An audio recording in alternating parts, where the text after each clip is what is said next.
In his first term, Donald Trump created the longest government shutdown in history. And now in his second term, Donald Trump has set the record again for the new longest government shutdown in history.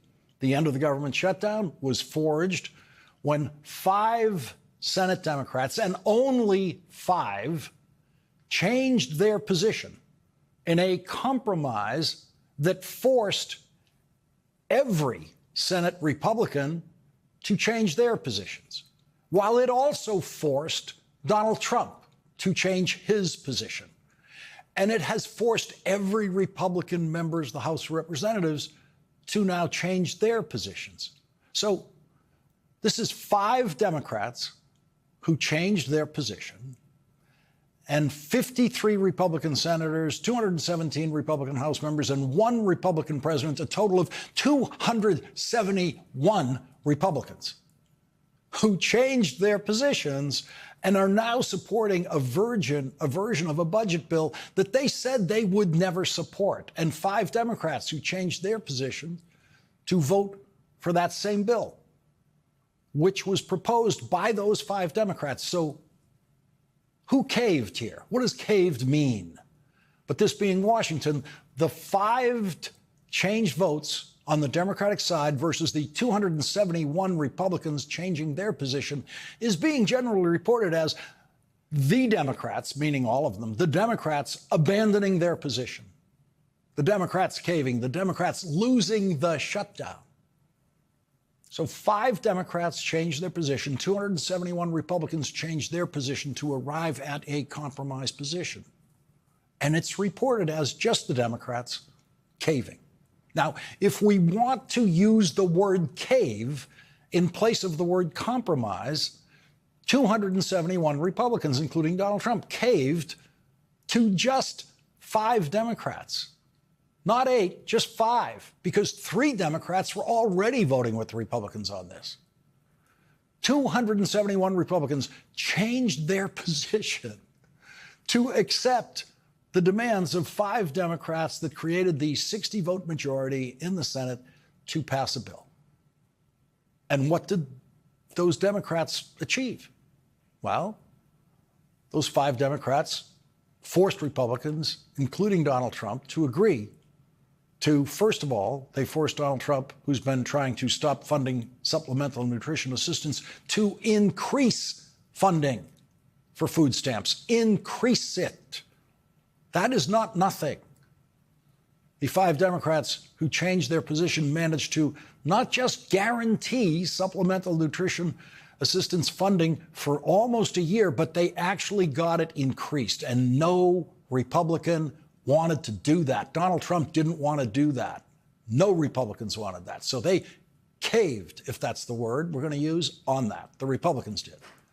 And all the Republicans are caving to that demand by those 5 Democrats for their votes. That's one of the things the 5 Democrats got for their votes. The 5 Democrats also obtained a guarantee to rehire every federal worker Donald Trump has fired during the government shutdown, every one of them. 4,000 people will get their jobs back, and they will get back pay because of this compromise that 5 Senate Democrats forced on 271 Republicans, including Donald Trump. The compromise also forces Donald Trump to deliver back pay to all federal workers, every one of them, affected by the Trump shutdown, something Donald Trump was trying to avoid. Donald Trump was trying to become the first president in history to deny back pay to every government worker affected by the shutdown. And those 5 Democratic senators got that back pay guaranteed. That is not nothing. They got something. They didn't get what they wanted. They didn't get everything. They didn't get the big thing. They got something. It should not be surprising that one of the 5 senators in this compromise is Tim Kaine of Virginia, where he represents one of the states with the most federal government workers per capita working in and around Washington, D.C. It should also not be surprising that both of the Democratic senators from Nevada joined the compromise that will avoid the airport nightmares that were looming in America for Thanksgiving and Christmas if the shutdown continues.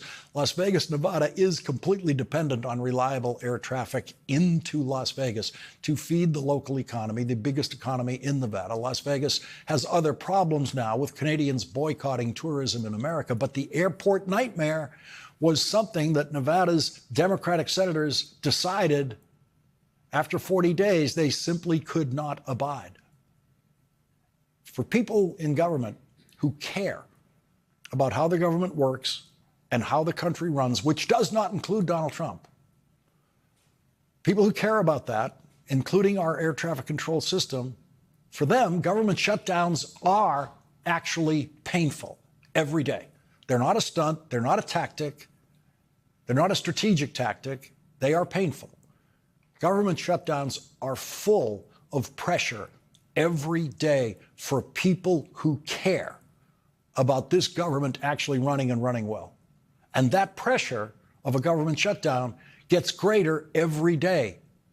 Some people who have never been in the room with a senator feeling that pressure seem to think that it's easy for senators from Nevada to do nothing to end the government shutdown that is ruining American air travel. People who have never seen or heard a majority or minority leader of the Senate actually try to persuade a senator on how to vote seem to think that it's easy.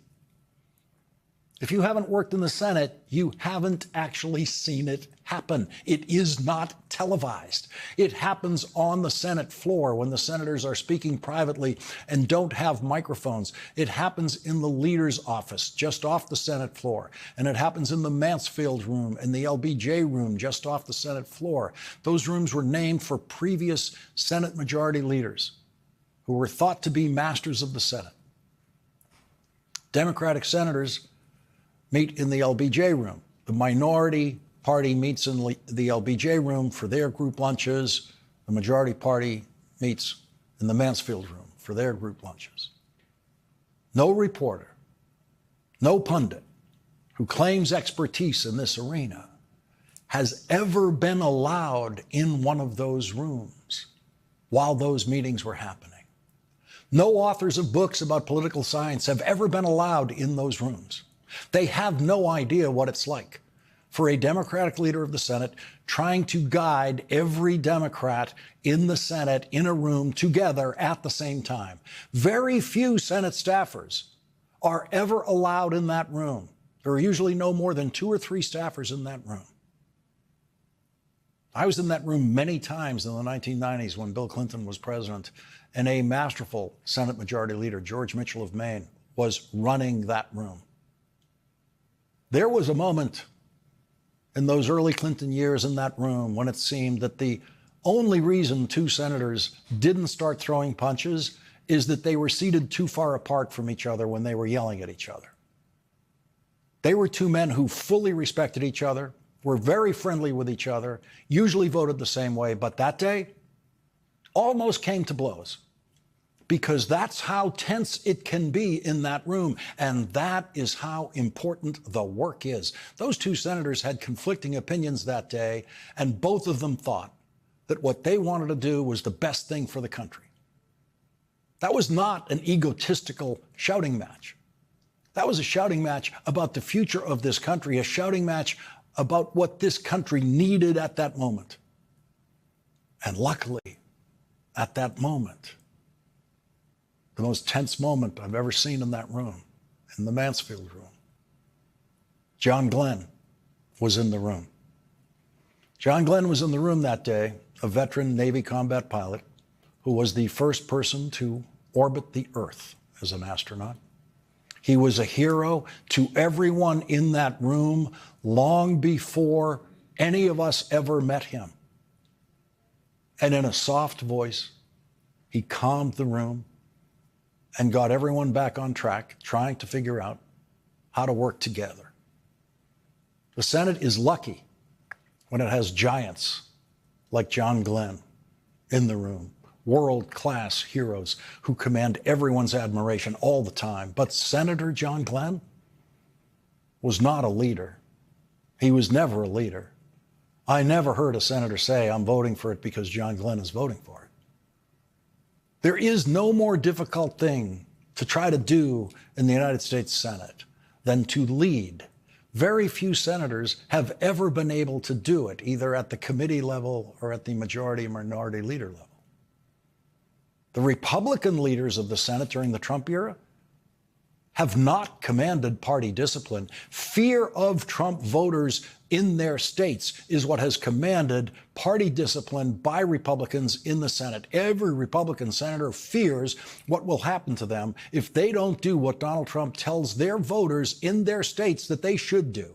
The Democrats have never had an enforcer like that and never will.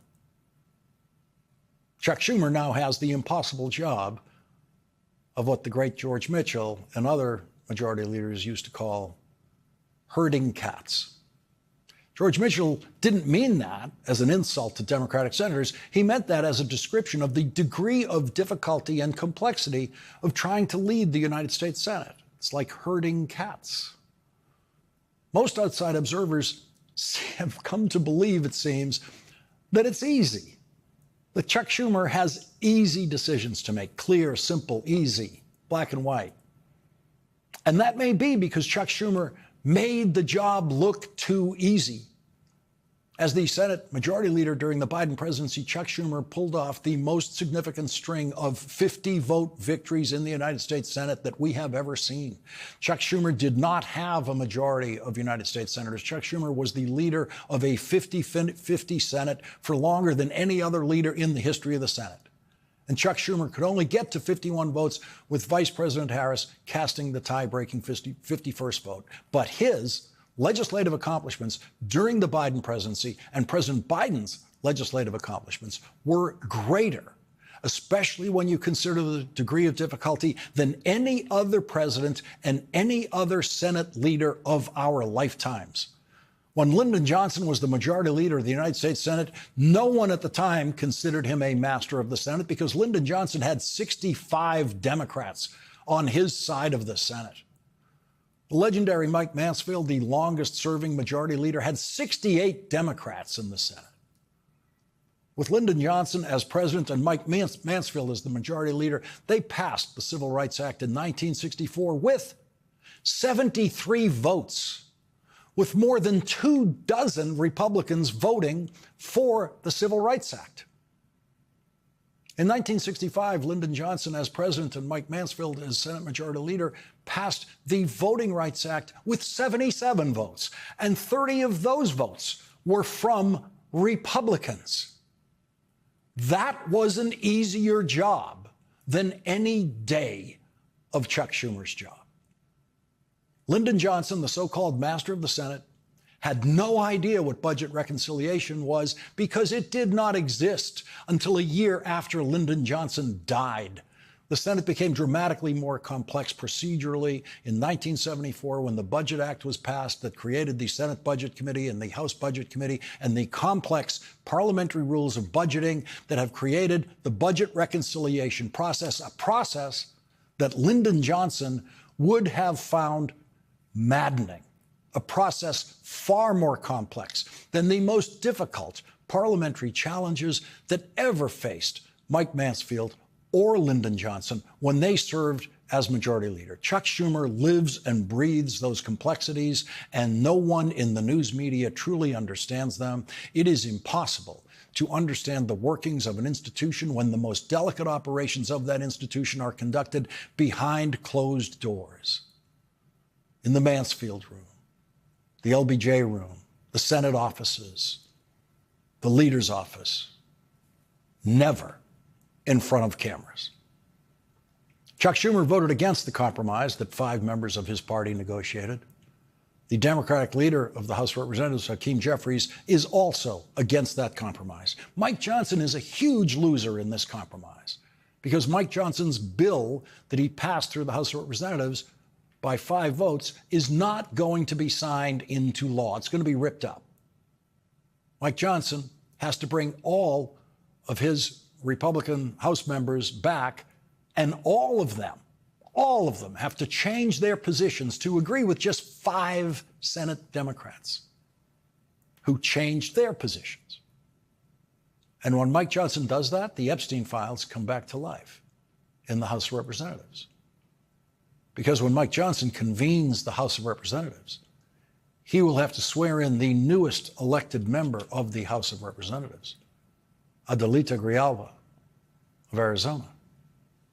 She will then immediately become the 218th signature on a discharge petition that will force a vote of the House of Representatives on releasing the Epstein files, a vote Mike Johnson fears more than any vote ever cast during his speakership. That is why Mike Johnson closed down the House of Representatives and gave every Republican in the House a paid vacation for the last 7 weeks. Fear, abject fear of the Epstein files, where we know Donald Trump's name has to appear many times.